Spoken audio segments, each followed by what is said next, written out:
kubaha kaze mwese mutwumviriza ngaha kuri nobonesha kure ayo tugiye kugaruka ko hashimikiye ku ngingo nkuru zikurikira. Turafise abategetsi bariko baratugabira cane aho ibintu bigeze. Umukuru w'igihugu, umushikiranganje wiwe wa mbere hamwe n'umushikiranganje ajejwe uburimyi n'ibibogoze. Mu yandi makuru, si igitoro conyene n'igiciro c'ifumbire ya ire nticasigaye inyuma mu kuduga kubw'intambara hagati ya Irani na Isirayeli. Nayo indirimbo Deniza ya Mukombozi naho yafuswe kuri YouTube ishobora kuzohindurirwa izina hanyuma igasubizwa ko. Mu gihe mu yandi makuru, umukuru w'igihugu yahaye agashimwe umutambukanyi wiwe ku ntererano ziwe mu gukomeza igihagararo c'abarundikazi mu kibano no mu butunzi.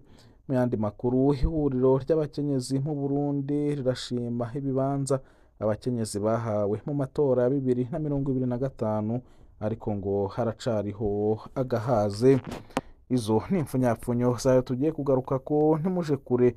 Ivyo n'ibindi turababwira idonido muri aya makuru. Ico utegerezwa no gufyonda sabone ho utarafyonda ko amakuru dushize ko akaja hagushikira ku gihe kandi mu bambere. Tange imihoho vyihuse. Ndayishimiye ntaho ntuye na Kariniya.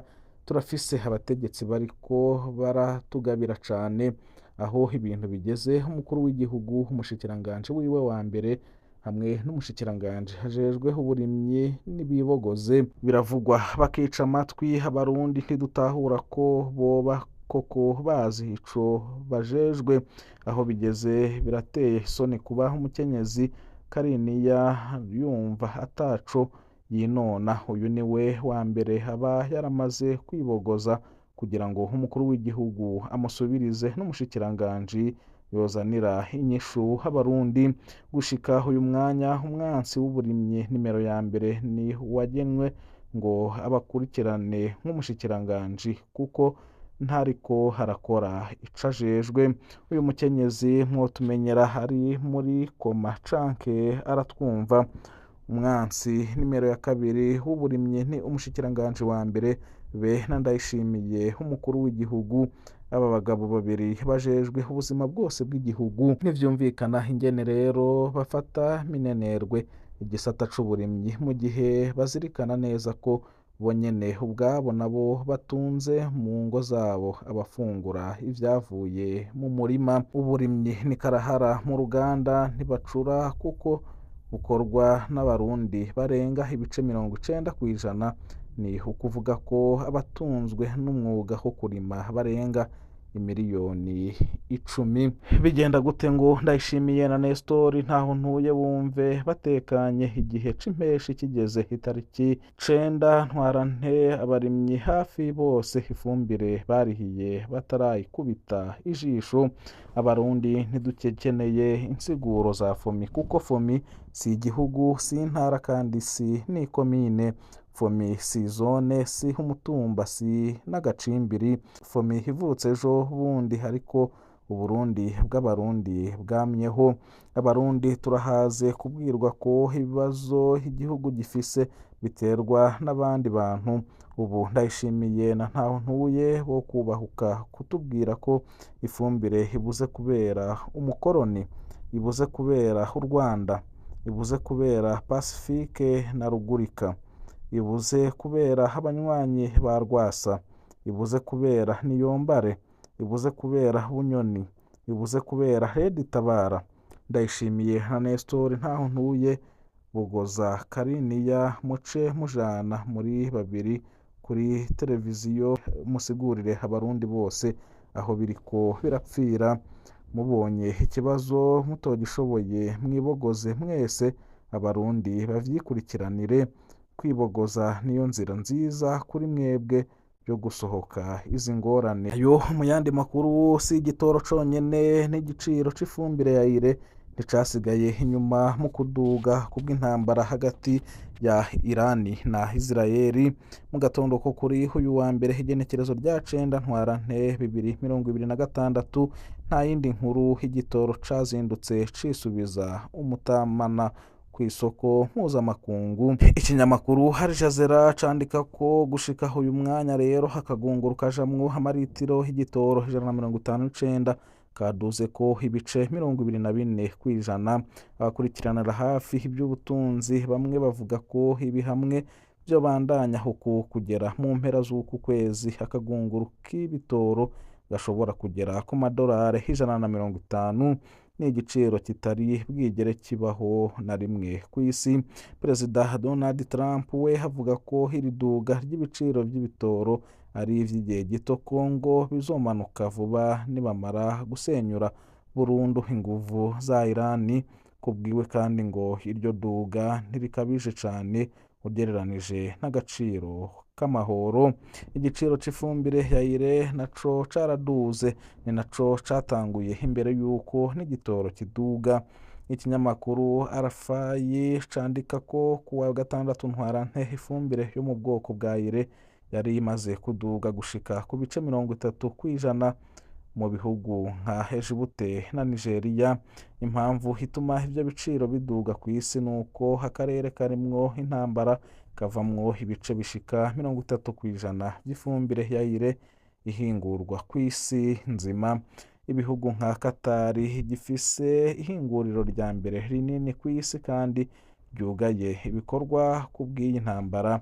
Irani na Arabia Saudite biri mu vya mbere bihingura uwo mwavu uheza ugashorwa co kimwe n'ibitoro biciye muri wa muhora wa Hormuz ubu utariko urarenga. Abahinga b'ikigega mpuzamakungu FMI berekana ko hamwe y'intambara yomara igihe kirekire ingaruka mbi zayo zishobora gushika ku mamiliyaridi 100 y'amadolari, bikagira ingaruka mbi ku butunzi bw'isi yose. Abatari bake harimwo Antonio Guterres atwara ONU bifuza ko ibiganiro vyohabwa ikibanza gutyo bigatuma haba uguharika y'intambara kugira ngo hirindwe izindi ngaruka mbi ku isi. Mu gihe indirimbo Deniza ya Mukombozi naho yafuswe kuri YouTube ishobora kuzohindurirwa izina hanyuma isubizwe ko umuririmbyi Thomas Nzeyimana azwi ku izina rya Mukombozi aherutse gushira ahabona indirimbo ariko ica irahagarikwa kuri YouTube atakanya ihamaze. Abenshi bakavuga ibihuha kwihagarikwa ryayo kuri uyu wa mbere w'igenekerezo rya 9 ntwarante 2026. Kuri mikoro ya Iris Mukombozi yatubwiye ko nawe ataramenya impamvu yahagaritswe ariko yemeza ko agiye guhindura izina ryayo. Mukombozi ubwiwe avuga ko hataramenya impamvu indirimbo yafuswe. Avuga ko ku munsi w'ejo yashitseho isaha 4 z'ijoro avuye ku rugendo hasanga yafuswe, ngo hakaba hariko aravugana n'ababijejwe nawe hamenye impamvu. Nk'uko yabitumenyesheje, iyo ndirimbo yavuga ku mupfakazi, we akavuga ko hari aboba batayitahuye uko we yayitahura. Indirimbo niyo kuremesha umupfakazi. Ubwa mbere yitwa Mariya, abantu benshi bakaba bamaze kuririmba iryo zina cane.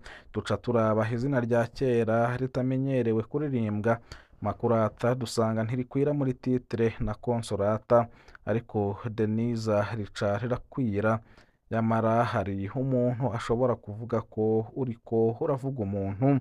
Kubavuga ko iyo ndirimbo ubutumwa bwayo bwerekeza ku mutambukanyi wahoze hari umukuru w'igihugu. Nzeyimana avuga ko bibeshe sivyo, nivyo abantu biyumvira ariko sivyo. Indirimbo ishobora kugaruka kuri YouTube, hari ivyahinyanyuwe. Mukombozi avuga ko naho vyoba bishika ikababaza umuntu, mfise gahunda nzofuma nyihindura izina, nta mpamvu yo kubabaza, sinoryoherwa uwundi ababaye, nta n'impamvu. Kumwe n'ababijejwe bakaba bariko baratohoza icatumye indirimbo ihagarikwa, azoheza akimenyeshe. Ayo mu yandi makuru, umukuru w'igihugu yahaye agashimwe umutambukanyi wiwe ku ntererano ziwe mu gukomeza igihagararo c'abarundikazi mu kibano no mu butunzi. Angeline Ndayishimiye hari ku rutonde rw'abakenyezi batowe n'ihuriro ry'abakenyezi mu Burundi kugira bashimirwe n'umukuru w'igihugu Evariste Ndayishimiye ku munsi wahariwe agateka k'abakenyezi wahimbajwe i Gitega kuri uyu wa 9 Ntwarante 2026. Angelina Ndayishimiye yashimwe kubera intererano yiwe mu iterambere ry'umukenyezi mu butunzi no mu kibano. Kimwe mu bikorwa bashimikiye ko ni ukuba ariko arasubiza iteka abapfasoni babuze ibibondo kubironka ababicishije mu mugambi wo kwibaruka biciye mu buhinga bwa Fondation in vitro. Abandi bakenyezi bashimiwe ni abakenyezi bari mu ntwaro, abakora mu mashirahamwe adaharanira ivyicaro vya politike, hadasizwe inyuma abakenyezi bo mu kibano bafasha bagenzi babo bari mu bihe bitoroshe canke bakabahimiriza kwijukira ibikorwa vy'iterambere.